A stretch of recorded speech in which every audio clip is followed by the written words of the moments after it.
Good morning, welcome to my new blog. आज मगाशी उठलो, आंघोळ केली गार पाण्याने, मग उरकून जाऊन बसलो बसमध्ये. पण काय खरं नाही, गर्दी तर नव्हती पण उशीर तर झालता. ट्रॉफिक लागलं कुठं तर पुढं, इतकं ट्रॉफिक विचारूच नका. नंतर काय चेहरा बघितला, धूळ बसली होती. रात्रीचा ब्लॉग काढावं म्हणलं तर पुढं जाऊन बघा आता तुम्हीच काय होतंय.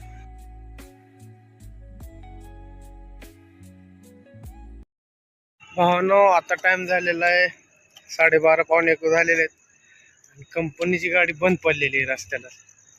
आता त्या गाडीला साईडला घेतलं बसला, तेव्हा तुम्हाला दाखवतो.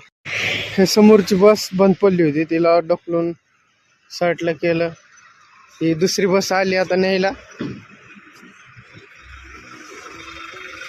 ही दुसरी बस आलेली न्यायला आता, त्यामुळं आता ती सोडून आता आम्ही ह्याच्यात बसायला लागलेलो. बस बंद पडल्यामुळे मी ब्लॉग इथंच संपवतो. नवीन असाल तर लाईक करा, शेअर करा, फॉलो करा. तुमचा भावाला सपोर्ट राहू द्या.